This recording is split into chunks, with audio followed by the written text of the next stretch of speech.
네, 안녕하십니까. 산림기사 강의를 하고 있는 권현준입니다. 자, 이번 시간에는 26번 18년도 1회차 문제 이어서 진행하겠습니다. 자, 보시면요. 수목에 잎을 가해하는 해충이 아닌 것은, 즉 식역성 해충이 아닌 걸 고르라는 겁니다. 자, 답은 3번의 소랄란 명나봉인데 요거는 종실을 가해하는 해충입니다. 자, 그럼 종류에 대해서 우리가 조금은 짚고 가야겠죠. 자, 종실 및 구가가해 해충 종류로 대표적으로는 도토리 바구미, 밤나방, 밤바구니, 복숭아 명나방, 소랄라 명나방, 하늘소류, 얘들이 주로 기출에 자주 나오는 종류 중 하나입니다. 그래서 조금은 정리를 해두시면 되겠습니다. 자, 그리고 필요하시면 잠깐 정지하시라 했죠, 항상. 그래서 다음 문제 보겠습니다. 자, 27번 보시면은 수목병 발생과 환경 조건과의 관계에서 수목이 가장 심한 피해를 입었을 경우는, 즉 피해를 입을 수 있도록 극대화시킨 조건을 고르라는 건데 3번입니다. 일단 환경 조건이 병원체에 적합하고, 그러니까 뭐 습도가 높다, 온도가 높다, 그런 외부 환경적인 그런 조건이 적합하고, 기주에 그리고 부적합한 경우. 자, 기주에 부적합하다는 것은 결국 저항성이 낮아지기 때문에 수목의 피해가 심해질 수 있는 가장 좋은 조건이 되겠죠. 그렇게 27번은 정리해 주시면 되겠고, 자, 그 다음 28번 솔껍질 깍지벌레에 대한 설명으로 옳지 않은 것을 골라라 라고 되어 있는데, 나머지 맞는 내용이니까 가볍게 정독해 주시면 될 것 같고, 1번 보시면요, 주로 인공 식재된 잣나무림에서 큰 피해를 준다라고 되어 있어요. 근데 잣나무림이 아니라 소나무에 가장 큰 피해를 줍니다. 일단 대상이 조금은 잘못되었고, 자, 그러면 솔껍질 깍지벌레 이런 내용들이 있구나 한번 보시고요. 시험에 또 자주 나오는 거 한번 요약 정리해 보겠습니다. 일단은 얘 같은 경우에는 성충과 약충의 가지의 기생이 수액을 빨아먹는 흡축성 해충에 속합니다. 그래서 종류 분류할 때 문제 같은 거 주의하시고요. 1년에 한 번 주로 발생하고 매미목입니다. 그리고 후약충 형태로 월동을 하고 있고요. 방제 시 수건주소를 주로 이용하고 있고, 알을 낳으면 200~300개 정도 개수를 가지고 있다. 그렇게 정리를 해 두시면 되겠습니다. 자, 28번 솔껍질 깍지벌레에 관련된 기출 자주 나오는 내용들 정리했었고, 그 다음 문제 29번 보시면은, 자, 모잘락병의 방제법으로 효과가 가장 미비한 것은 이라고 되어 있습니다.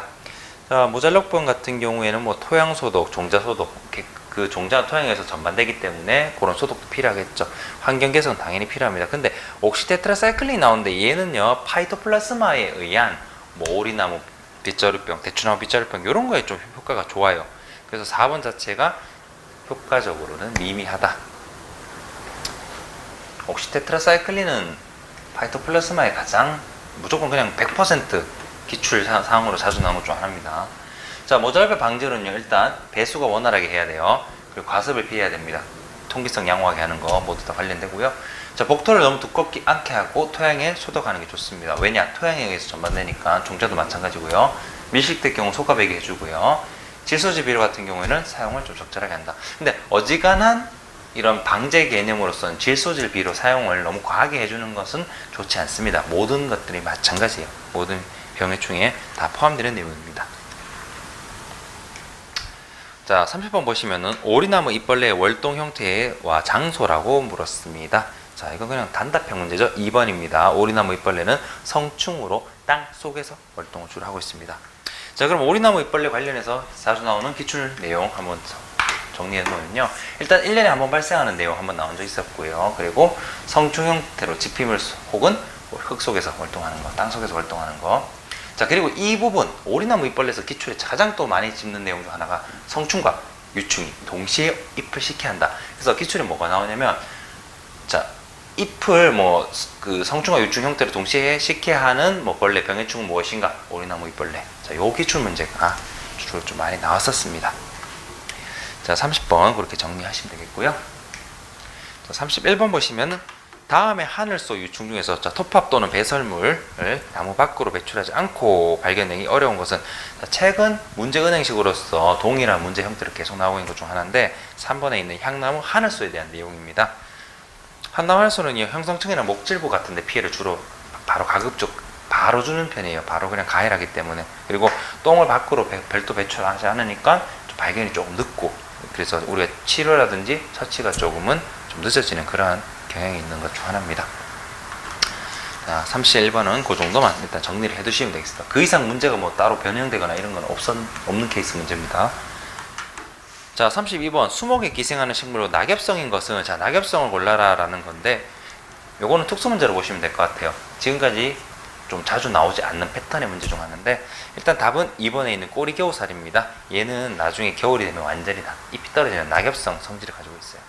자, 반대로 1번 같은 경우 겨우살이가 있는데, 이 1번의 겨우살이는 상록성입니다. 상록성은 잎이 잘 안 떨어진다라고 보시면 되겠어요. 그런 것도 반대 개념으로 좀 같이 참고를 해두시면 되겠습니다. 자, 그 다음 33번 수목병의 임업정 방제법으로 옳지 않은 것은, 자, 임업정 방제법에 관련된 문제 내용인데, 4번 바로 보시면요, 방제관리의 효율성을 고려해요. 단수님을 조성한다고 되어 있어요. 자, 임업적 방제를 하는데 단수님 한 가지 수종만으로 만약에 배열을 해버렸다, 그러면은 이 한 가지 수종에 병에 걸리기 쉬운 어떤 병해충이 와버렸어요. 그러면 전반 속도, 어떻게 보면 퍼지는 속도가 엄청나게 빠르겠죠. 동일한 수종이니까. 그래서 단수님이 아니라 혼혈임이라든지 뭐 일형님 조성이 오히려 많겠죠. 그래서 단수님은 피해야 되는데 4번이 지금 나와서 틀린 내용입니다. 자, 임업적 방제법, 그래서 주로 나오는 내용 요약해서 정리하면요, 일단 내충성 품종을 개발 선택하는 거, 그리고 간벌미 밀도 조절 같은 게 있겠고요, 시비, 그리고 혼혈인 조성이 있습니다. 근데 이 시비에서 주의할 거는 질소지비를 뭐 많이 준다 이런 멘트는 당연히 틀린 내용이 되겠죠. 그런 것만 좀 주의하시면 돼요. 자, 그리고 34번 약재를 식물체의 뿌리, 줄기, 잎 등에서 흡수시켜서 식물체 전체를 약재가 분포되도록 해주는 거, 이때 약효가 발휘되는 살충제 종류는 있는데, 해충이 섭식을 한다는 건요, 이게 어떻게 되냐면 그 나무 자체에 퍼지게 되어 있습니다. 이 퍼지게 되어 있는 게 바로 1번에 있는 침투성 살충제라고 보시면 되겠습니다. 접촉성 이런 거는 당연히 뭐 그냥 뿌리는 거, 데이는 거, 유인성, 뭐 소화 중독성 뭐 이런 것도 전부 다 포함되긴 하는데, 지금 현재 34번 내용에 흡수시켜서 얘가 가해를 할 때 그걸 가지고 방제되도록 유인하는 거, 이게 바로 침투성 살충제에 대한 내용이라고 보시면 되겠습니다. 그리고 침투성 살충제의 장점이라 하면 역시 특정한 어떤 해충에 대해서만 우리가 방제를 할 수 있기 때문에 다른 벌레들에 대해서는 어떻게 보면 또 그 피해를 안 주게 될 수 있는 그런 장점도 있겠죠. 자, 34번 그렇게 마무리하고요. 자, 35번 보시면은 세균으로 인한 수목병을 골라라라는 문제가 있습니다. 자, 세균으로 인한 수목병은 불마른 병 종류들이 있었고요. 그래서 답은 2번 그 불마른 병, 뭐 뿌리혹병 이런 것들이 주로 세균에 의해서 발생합니다. 그래서 2번에 벚나무 불마른 병 골라주시면 되겠죠. 그리고 36번 토양 내에서 월동하는 병원체를 골라라. 토양 내에서 월동하는 병원체는 뭐 뿌리혹, 선충류나 오리나무 빗자루병 이런 게 있는데, 그리고 3번에 있는 자줏빛 날개무늬 병균도 마찬가지입니다. 자, 그러면 이렇게 좀 정리를 해 두셔야겠죠. 토양 월동을 하는 병원균으로는 대표적으로 뿌리혹, 선충류, 오동나무 빗자루병, 자줏빛 날개무늬 병균 이런 균이 있다는 거 같이 정리해 두시면 되겠습니다. 자, 그리고 37번 솔리폭발이. 자, 솔리폭발이 자주 나오는 것 중 하나이기 때문에 꼭 정리를 잘 해두셔야 됩니다. 자, 옳은 것을 골라라 있습니다. 내용 중에서 바로 갈게요. 나머지 틀린 거니까 체크해두시고, 4번 1년에 한 번 발생하고 유충으로 땅속이나 충형 속에서 월동한다. 이게 솔리폭발의 특징이구나. 그렇게 알고 가시면 되겠고요. 자, 그럼 추가적으로 한 가지만 좀 더 정리를 하겠습니다. 솔리폭발에서 주로 나오는 내용으로 뭐가 있냐면, 일단 소나무 해성의 피해를 주로 많이 주고 있어요. 근데 뭐 예전에 보니까 솔리폭발에는 주로 잣나무에 피해를 준다 이런 멘트가 나온다. 그래서 그런 거 주의하시고, 그리고 충형을 만들고 즙액 말아먹어요. 근데 충형을 만드는 걸 왜 알아야 되냐면, 충형을 형성하는 해충의 종류로 뭐 옳은 거 틀린 걸 할 때도 혹파리가 좀 많이 나오기 때문에, 그래서 알고 가셔야겠고, 1년에 한 번 발생하는 거, 그리고 어디서 월동하는지 월동 형태 같은 것도 시험에서 자주 나오는 내용입니다. 그래서 이런 것까지 정리를 함께 해두시면 되겠습니다. 자, 그러면 이제 다음 문제 보시면 38번에 분리어 환경에 따른 곤충의 활동 정지와 휴면에 대한 설명으로 옳은 것을 골라라. 자, 옳은 것입니다. 옳은 것. 휴면에 대해서 옳은 것이기 때문에 단순한 정의 문제 정도로 보시면 되겠고요. 실질적으로 그 휴면에 대한 설명에 들어 옳은 정의 문제 고르는 이 문제 자체가 이미 몇 번 반복해서 나왔던 문제입니다.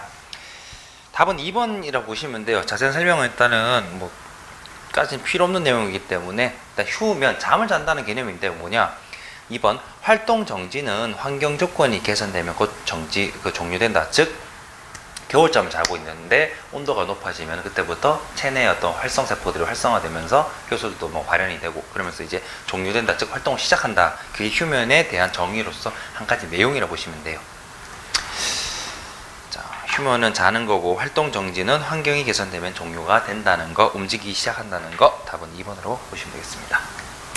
자, 그리고 39번 오염원으로부터 직접 배출되는 1차 대기오염물질이 아닌 것은, 자, 이 시험 내용도 단순 암기 문제이고 단답형인데 나름 주기성을 좀 가지고 있어요. 자주 나오는 것 중 하나인데 1차 대기오염물질이 아닌 것이라 했습니다. 즉 이 중에 2차 대기오염물질이 있다는 건데 직접적으로 배출되는 게 1차고요. 뭔가 어떤 작용에 의해서 변화되고 변성되는 게 2차입니다. 그래서 오존이나 PAN, 뭐 광학 스모그 이런 것들이 일단 2차인데 2번에 보시면은 오존이 보입니다. 이거는 광학 작용에 의해서 어쩔 수 없이 뭔가 변경되는 그러한 걸로 보시면 되겠습니다. 2차 대기오염물질 답은 2번.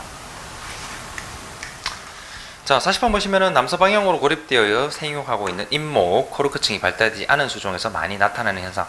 코르크층이 발달되지 않았다는 것은 조금 우리 사람을 따지면 피부가 약한 거로 생각하시면 돼요. 그러면은 피부가 약하기 때문에 햇볕에 의한 피해를 받는 피소, 답을 4번으로 골라주시면 되겠습니다.